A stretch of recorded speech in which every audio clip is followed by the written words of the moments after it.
Alright, Sean here, and today we're going to check out the BMW X1. We'll run through the various features, practicality, some interesting parts about the car, as well as driving it out for a test drive. So let's go!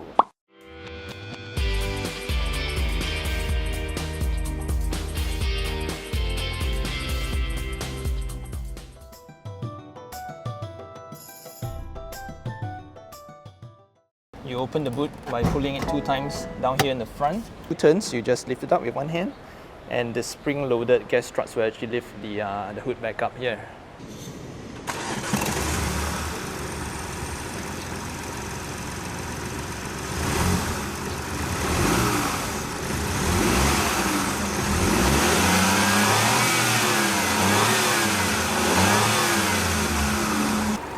So what you hear here is not a diesel, despite sounding like it. It's not even a 4-cylinder, it's actually a 3-cylinder engine.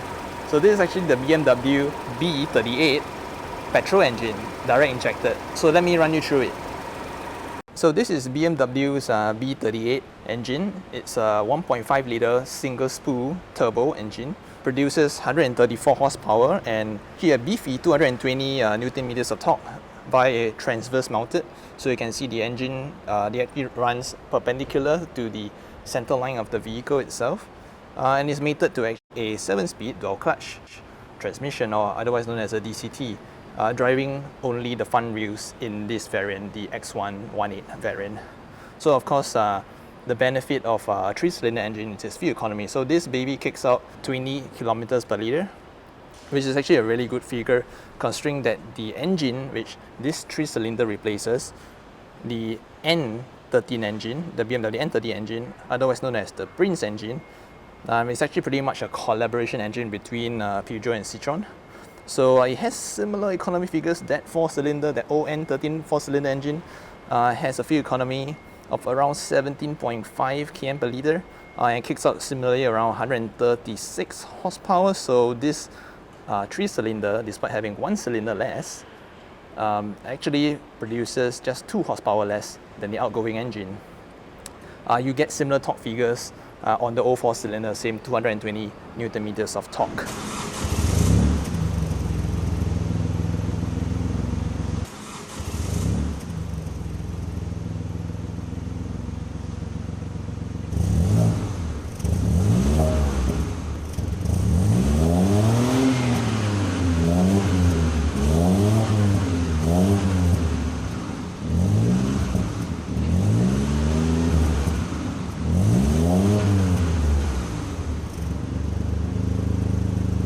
So the other interesting thing about this 3-cylinder is that it can actually be tuned. So this engine is actually a BMW engine, and it actually can be tuned to run up to 228 horsepower in the upper variants and up to 320 Newton meters of torque. So it's actually pretty interesting in the sense that you can get quite a bit out from this little engine. You know, it runs on a 11:1 compression ratio in this base model. So I can reckon that the boosted model probably includes better turbocharging, better intercoolers, and able to produce horsepower figures similar up to the 4-cylinders we see, like what we see in the 3 Series in the B40 engine that has a 4-cylinder longitudinally mounted engine. So this, being a transverse engine, predominantly runs or is featured in BMW's lower end models, the 1 Series and the 2 Series. Interestingly, you do get this same B38 engine in the BMW i8. But of course, the i8 doesn't really use the 3-cylinder as its main primary power plant. It's also battery and motor assisted as a hybrid. But it's kind of interesting to see the downsizing, across the board here. And yep, so this is the newest boy. I'll rather say the newest. This model has already been around for like almost called the 4 years. But considering that you do get 0.5 liters of capacity per cylinder now, so this is actually pretty much you can get the best out of horsepower and fuel economy. Can't think about it. So looking around the engine compartment, you get the air intakes here, the air box, the engine is over here. You get the usual brake fluids, wiper fluids there. The battery is located at the back, so that gives the car a pretty good. BMW claims that it has a 50-50 weight distribution, so we can see that in the driving test later. So yeah, that's pretty much the engine here. Grille is large, but not as large as the new 4 Series. Alright, now let's talk platforms. So the BMW X1 is actually based off BMW's modular platform layout. It's actually known as the BMW UKL, UK being Unte Klasse in German, which actually directly translates to lower class. So this is actually quite a departure from the previous X1, which is actually based off the 3 Series wagon, and that's rear-wheel drive. So this new platform is predominantly front-wheel drive, primarily front-wheel drive.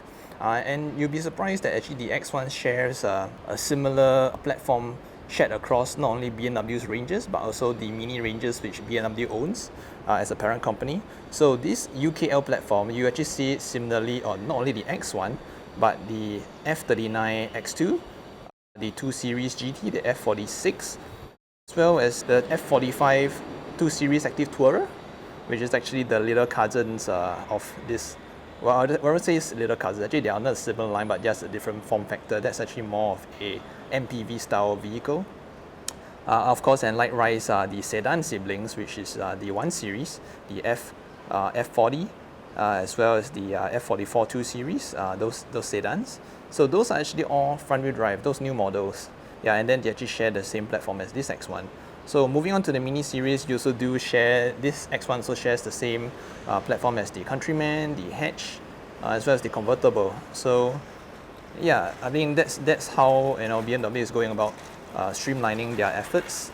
We see this implemented in Volkswagen in their MQB series, where we have the ranges like the Golf, ranges in Skoda up to the big Kodiaq, down all the way to even the smaller sedans sharing the same platform. So it's more of a customization thing. The thing which kind of like screws people off is that moving to front wheel drive is something not in BMW's rulebook.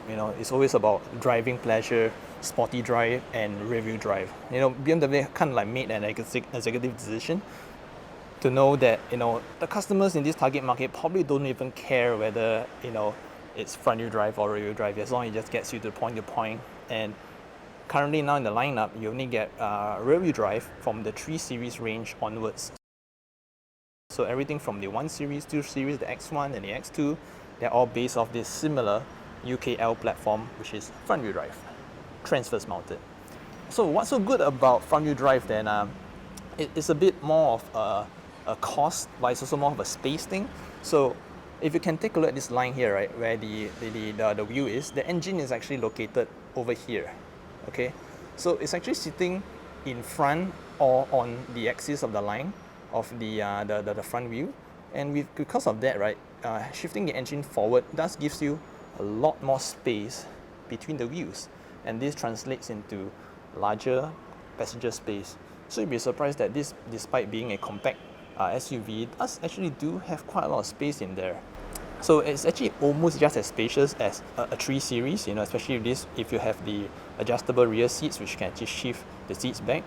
You do get quite a lot of space in here. Alright, let's check out the space in the back then. Alright. Okay, space is fairly decent. So I do get, I'm 5'9", and I do get quite a lot of leg room. Being your SUV, you do get the seats, the front seats jacked up pretty high, as shown with these high supports over here. So let me just close the door here. When I sit it up, I only get like this much headroom, so it's actually pretty good. Leg room is fairly decent. It's actually pretty nice and comfy in here. You can sit 3 abreast in the back here, though the center seat, it's kind of cramped, but I mean, given the deep footwells there, so actually it's pretty not too bad for short to medium length journeys. Sitting in the center, I get slightly lesser headroom, but I'm still fine back here for like short to medium trips. You do get nice isospheric covers on 2 of the rear seats back there, so you can actually mount a child seat back here and here, and you do get a nice center armrest here. No pass through here though. And of course the usual BMW style cup holders down here in the center. Alright. The only gripe is that you do get quite a bit of a transmission tunnel over here though, which is kind of odd for a front wheel drive platform. I can guess that's probably where the exhaust runs through, as well as the same bodywork which does include the transmission if you do option this with an X-Drive option. That's that's BMW's 4-wheel drive option, which has the power transmitted through the front as well as the rear views. On top of that, you do get the nice little comforts, like 2 USB charging points, rear conditioning, and you get this really interesting high armrest. So most cars actually have the armrest like flushed with the aircon unit, but you do get quite a bit of additional plastic, up here. It kind of like raises because of the elevated seat position. So the armrest is actually naturally elevated as well as you get a longer gear selector over there. So you do get a pretty good commanding driving position. So I think that's one of the draw factor of SUV in general.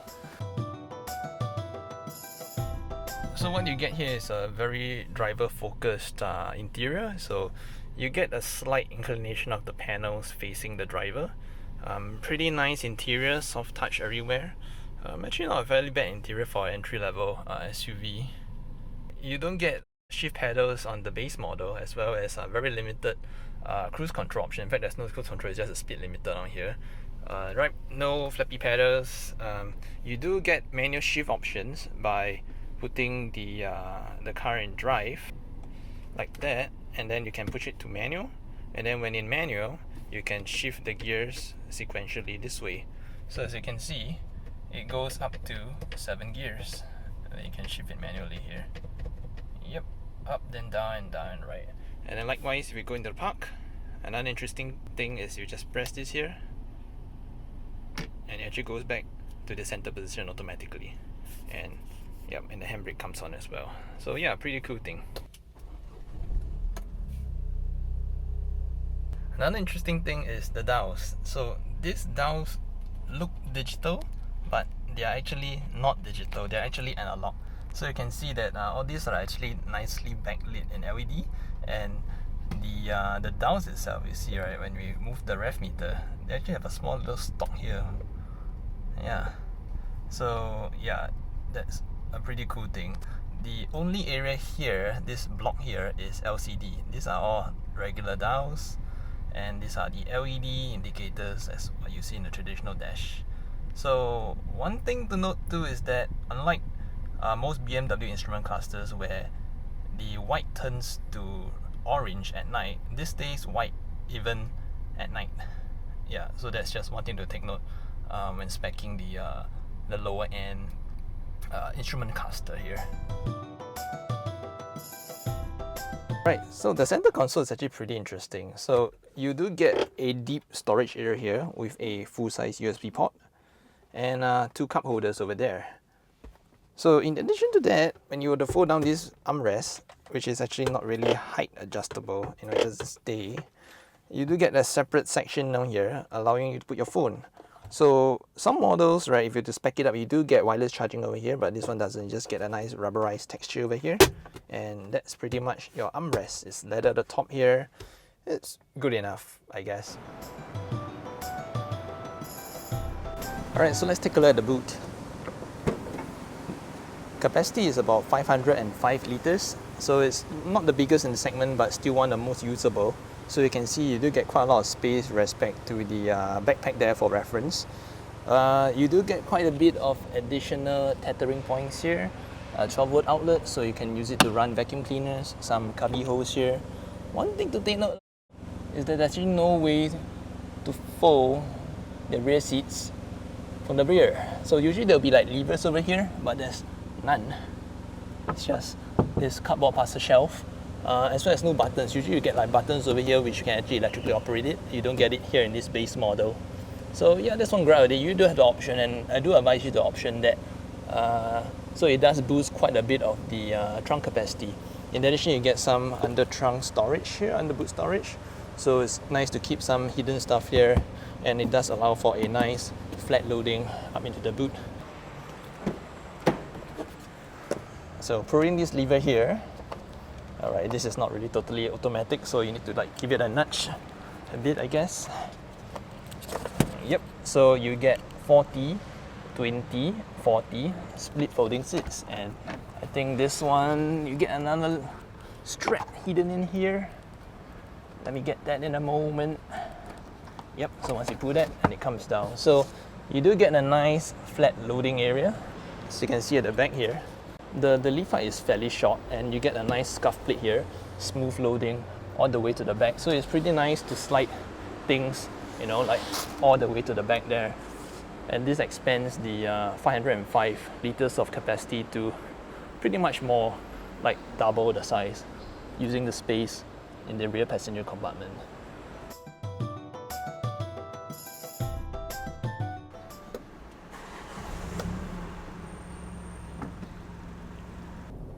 Alright, first impressions, it's actually a very refined cabin. It's relatively quiet in here. You don't really get a lot of wind noise or tire noises. It's riding on the smallest 17-inch wheels here, so it does help a lot in reducing the road noise. Of course, if you were to spec up to a 18-inch model, 18-inch wheels, 19-inch wheels, you do get a considerable amount of road noise as well. Interior-wise, this doesn't come with digital dash, it's analog dials. You get nice soft touch plastics, you get iDrive 6, ambient lighting, pretty much all what you need really as a daily driver. The instrument panel is driver focus, you know, is slightly tilted facing the driver. So, you know, it goes along with BMW's driver focus machines. You do get a reasonable amount of a commanding view, you know, like what you get in SUVs. So this is because the seats are actually jacked up a little bit higher than what you normally get in the sedans. Alright, so let's test the handling of this thing here. And the run up the hill here.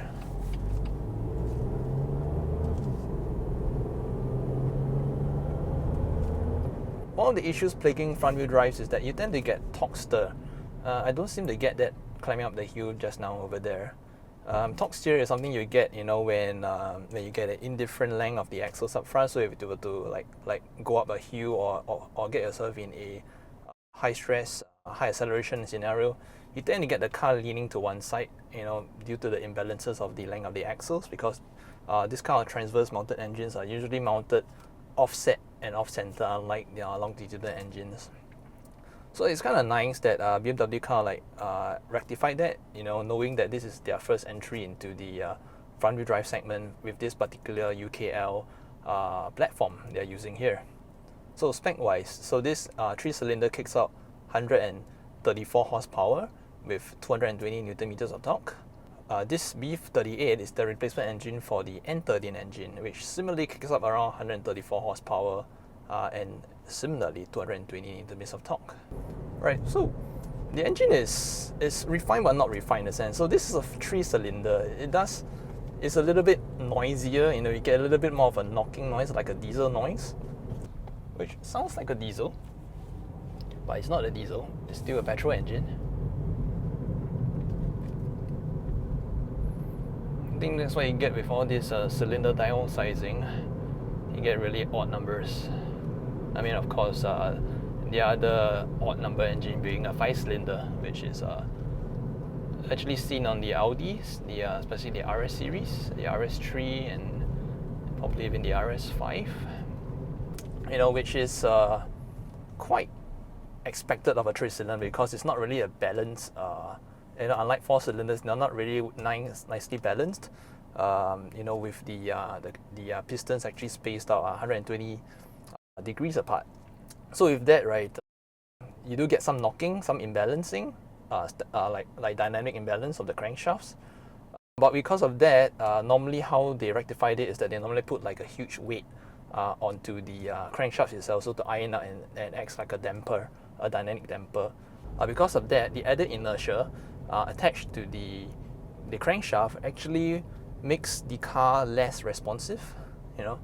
But with that in hand, if you were to strap up too much of a weight, it does create more inertia in the crankshaft, so it actually takes longer and more energy to spin it up. So of course that results in more sluggish acceleration performance, which is not the case in this car. So it's kind of nice that BMW got about actually perfecting this 3-cylinder, this B38 3-cylinder engine here. It's actually not too bad. You do get 20 kilometers per liter on the fuel economy, so that's fairly decent, especially for a car in this compact segment. And considering this car actually weighs almost 1.5 tons, so yeah. So I mean, after driving a couple of like rear-wheel drive BMWs, this doesn't feel too much far off though.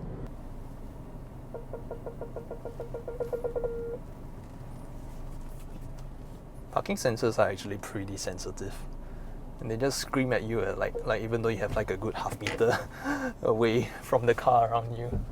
Granted, this is actually a pretty tight lot as well, but yeah. Oh, it's another X1. Alright, let's go for a highway drive, shall we? Yeah, you get a faint bit of wind noise on the sides. You don't get any whistling, which is good.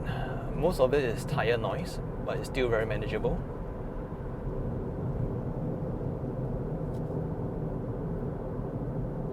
Otherwise, pretty fairly refined cabin, adequate amount of sound insulation.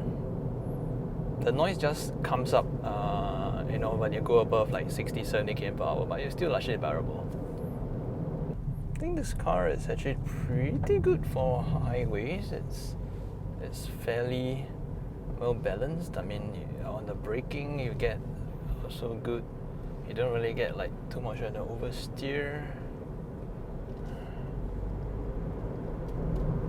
It's actually not too bad. You know, the kickdowns are good. It's mated to a 7-speed DCT dual clutch transmission. So this is not the torque converter version. It's actually a dual clutch transmission in here, which is surprising considering you get it actually on the lower end models, and you always think that dual clutch are normally found on the more premium offerings in the range. So yeah, not the case here. And I think that's a pretty good decision on BMW on that part. This gearbox does bring out, you know, the greatness of this engine. You know, it's a very nice engine to transmission pairing, and yeah, we can see it. You know, it brings a smile to your face each time whenever you get it down on the pedal.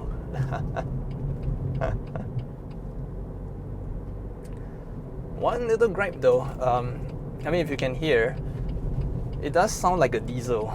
Yeah, so that's one of the first impressions I had on this car when I started driving it. It rattles like a diesel. It sounds like a diesel outside.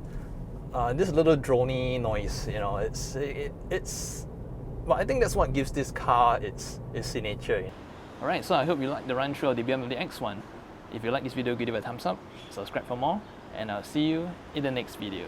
Sean out. You can actually just barely see over the roofline of the Z4. I wonder the lack of torque steer could be due to the lack of power. No, but it just goes straight all the while. So. Can you reach the button up there?